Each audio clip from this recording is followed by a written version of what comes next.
అందరికీ నమస్కారం అండి. నేను మణికుమార్ని. ఒక యూనిక్ కలెక్షన్ అయితే చూపిస్తాను. ఫ్లవర్ స్టాండ్ అనమాట, రివాల్వింగ్తో వస్తుంది. సో అది మనం హోమ్ డెకరేషన్కే కాదు, ఏదైనా విగ్రహాలు పెట్టుకోవడానికి, లేదంటే అందులో ఏదైనా యానిమల్ క్యారెక్టర్స్ అవి పెడతానికి కూడా చాలా చాలా బాగుంటుంది. సో ఇదే అనమాట ఫ్లవర్ స్టాండ్ వచ్చేటప్పటికి మీకు ఇక్కడ చూస్తే ఇదంతా బ్రౌన్ యాంటిక్తో వస్తున్న కంచు ఫినిషింగ్ ఫ్లవర్స్. ఇక్కడ చూస్తే పువ్వులు, ఇటు ఇటు చూస్తే మొగ్గలు, అలాగే చిన్న చిన్న పువ్వులు, అలాగే ఒక ఫ్లవర్, చిన్న ఫ్లవరు, అలాగే ఇక్కడ ఒక మొగ్గ. మీకు హైట్ కూడా వచ్చేటప్పటికి చూడండి ఎంత హైట్ ఉందో ఇదంతా కూడా. సో మీకు ఇక్కడ ఇలా బంచ్ ఆఫ్ 8 ఫ్లవర్స్ వస్తున్నాయి.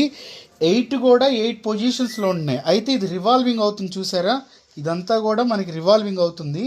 సో నేనైతే ఇక్కడ లలిత అమ్మవారిని పెడుతున్నాను. ఒకసారి మీకు కూడా చూపిస్తాను, ఒక్క నిమిషం అండి.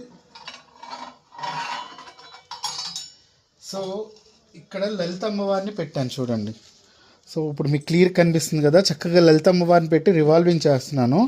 సో ఇది ఒక యూనిక్ కలెక్షన్గా ఉంటుంది. అంటే నేను లలితాదేవినే కాదు, మీరు చక్కగా గణపతిని, లేదంటే లక్ష్మీదేవిని, లేదంటే వెంకటేశ్వర స్వామిని, ఎవరినైనా సరే చక్కగా ఇలా పెట్టుకుంటే చాలా బాగుంటుంది అన్నమాట. సో అలాగే ఇవన్నీ కూడా విడిగా వచ్చేస్తాయి. ఇప్పుడు ఈ కాడలు ఏవైతే ఉన్నాయో ఫ్లవర్స్ కాడలు, ఇవన్నీ కూడా మనకు సపరేట్గా వచ్చేస్తే మనం ఫిట్ చేసుకోవచ్చు.